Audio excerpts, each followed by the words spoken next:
오늘 하는 말씀은 로마서 3장 9절 한 절 말씀입니다. 그러면 어떠하냐? 우리는 나으냐? 결코 아니라 유대인이나 헬라인이나 다 죄 아래 있다고 우리가 이미 선언하였느니라. 바울이 전한 복음은 모든 믿는 자에게 구원을 주시는 하나님의 능력입니다. 먼저는 유대인에게고 그리고 헬라인 곧 이방인입니다. 유대인과 이방인 모두에게 구원을 주시는 하나님의 능력이 필요합니다. 다르게 표현하면 유대인이거나 이방인이거나 모두에게 복음이 필요합니다. 이유는 유대인과 이방인 모두 하나님의 구원으로부터 멀어졌기 때문입니다. 하나님의 구원으로부터 멀어진 유대인과 이방인의 특징을 2장 1절에서 바울은 이렇게 표현합니다. 그러므로 남을 판단하는 사람아, 누구를 막론하고 내가 핑계하지 못할 것은 남을 판단하는 것으로 내가 너를 정죄함이니 판단하는 내가 같은 일을 행함이니라. 하나님의 구원으로부터 멀어진 또 구원이 필요한 사람의 특징을 남을 판단하는 사람아 이렇게 묘사합니다. 끊임없이 다른 사람을 정죄하고 판단하고 비난하는 것, 이것이 우리에게 구원이 필요하다는 분명한 증거입니다. 내 눈에 있는 들보를 보지 못하고 다른 사람들의 티끌을 보는 것, 이것이 나에게 구원이 필요하다는 증거입니다. 내가 다른 사람들을 판단하고 정죄하고 옳은 일이라는 것, 그것을 내가 바르게 해간다라는 착각, 이것이 내가 복음이 필요하다는 분명한 증거입니다. 왜냐하면 그것은 우리에게 맡겨주신 하나님이 우리에게 맡겨주신 하나님의 말씀을 잘못 사용하고 있다는 분명한 증거이기 때문입니다. 오늘 본문 1절과 2절에 보시면 그런즉 유대인의 나음은 무엇이며 할례의 유혹이 무엇이냐 범사에 많으니 우선 그들이 하나님의 말씀을 맡았음이니라. 유대인들에게 주어진 하나님의 말씀은 그들에게 주신 하나님의 특권이고 은혜이고 선물입니다. 하나님의 말씀을 읽고 연구하고 묵상함으로 하나님의 뜻을, 하나님의 마음을 나에게 적용하는 것. 하나님이 주신 말씀으로 다른 사람을 판단하는 것이 아니라 이 말씀은 나에게 주신 것이기에 나에게 적용하는 겁니다. 유대인과 이방 이스라엘이 넘어진 이유는 분명합니다. 그들에게 주신 하나님의 말씀을 나에게 적용하는 것이 아니라 다른 사람에게 적용했기 때문입니다. 하나님이 우리에게 말씀을 주신 것은 나 자신을 바라보며 나 자신을 점검하며 나 자신을 새롭게 하라는 하나님의 뜻입니다. 우리에게 주어진 하나님의 말씀을 읽으면 읽을수록 한 가지 사실이 분명해지기 때문입니다. 로마서 3장 9절에 보시면 그러면 어떠하냐? 우리는 나으냐? 결코 아니라 유대인이나 헬라인이나 다 죄 아래 있다고 우리가 이미 선언하였느니라. 하나님의 말씀을 제대로 읽고 하나님의 말씀을 제대로 묵상하고 하나님의 말씀을 제대로 받아들인다면 그 말씀을 통해서 다른 사람을 보는 것이 아니라 나 자신을 보게 됩니다. 나 자신을 바라보게 되면 내가 결코 낫지 않다라고, 다른 사람보다 낫지 않다라고 그것을 인정하게 되는 겁니다. 우리가 결코 다른 사람보다 낫지 않음을 바울은 시편 말씀을 인용하면서 크게 7가지를 이야기를 합니다. 우리가 다른 사람보다 낫지 않다라고 고백할 수밖에 없는 첫 번째 이유는 우리의 법적인 상태 때문입니다. 10절에 보시면 의인은 없나니 하나도 없다라고 법적으로 우리의 죄인됨을 이미 선언합니다.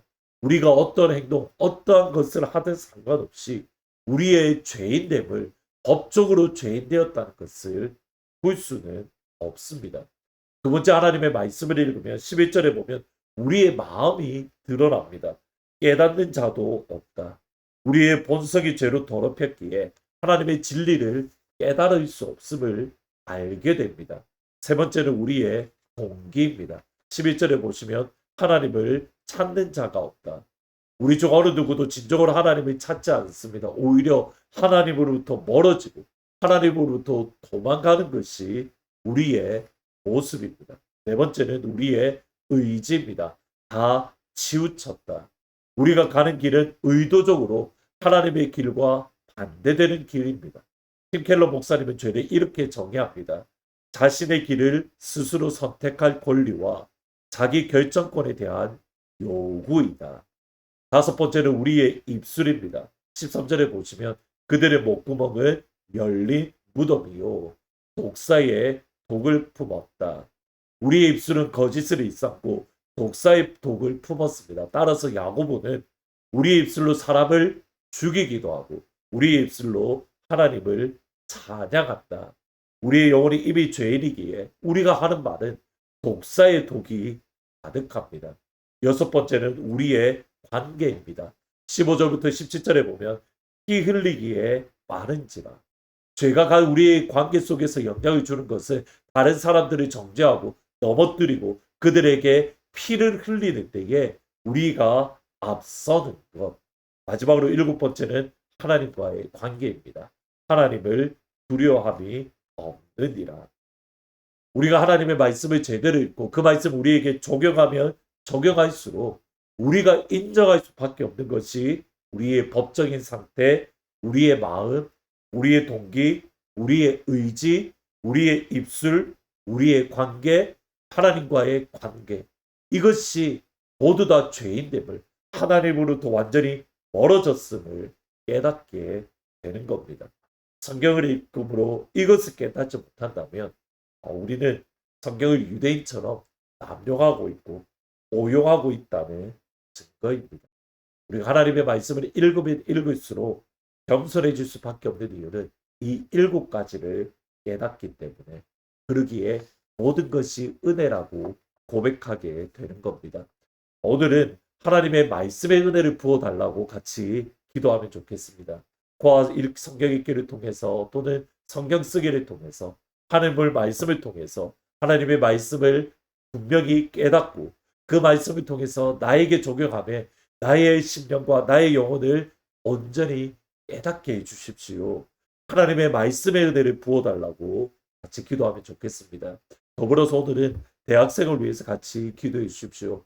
이미 방학이 시작되었습니다. 이 방학 동안 하나님의 말씀의 진리를 깨달을 수 있도록 말씀의 달콤함을 경험하는 우리 대학생들이 되게 해달라고 우리 자녀들을 위해서 기도해 주시기를 부탁드립니다.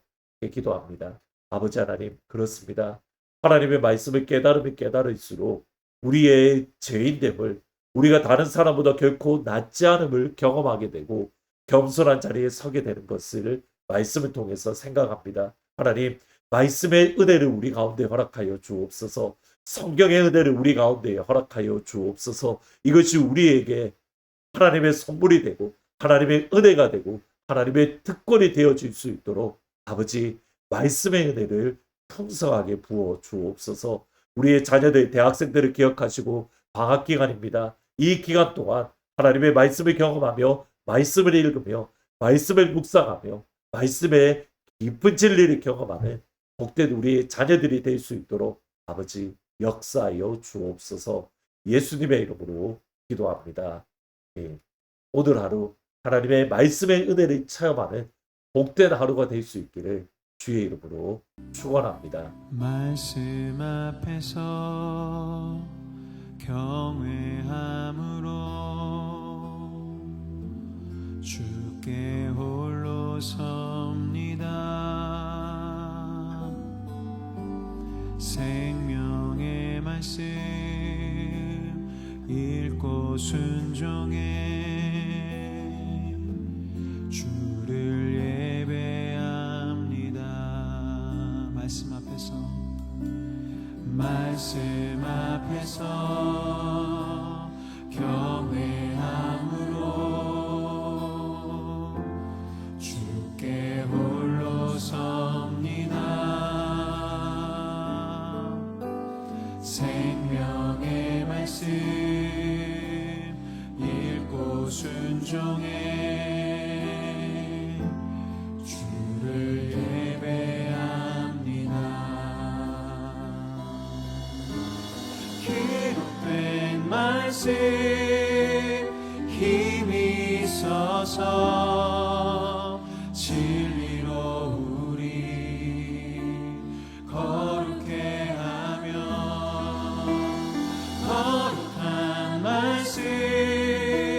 세세 영원히 복음이 되어 말씀하시네. 하나님 말씀에 두려워 떠는 자,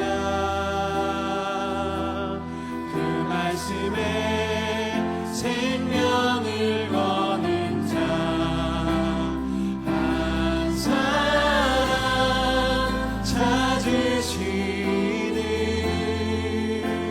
주님의 약속을 믿어. 하나님 말씀에 운명을 거는 자, 순종하며 주 따라가는 자, 영원한 하나님 나라 이뤄갈 주의 교회여 일어나라.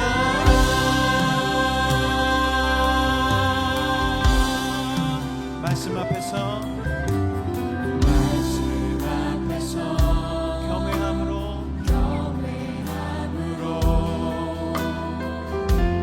주께 홀로 섭니다.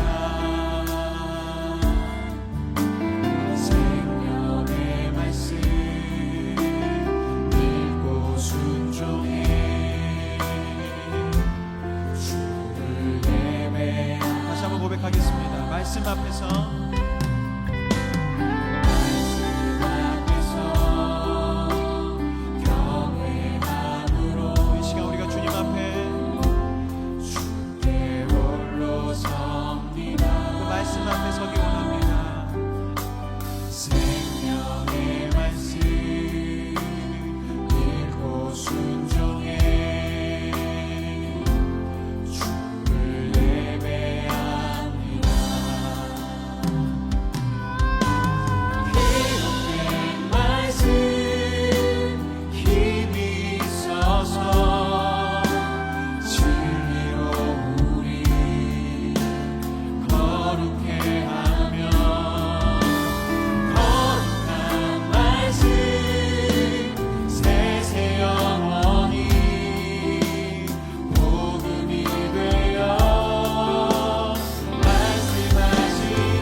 우리가 그 한 사람 되기를 간절히 소망합니다.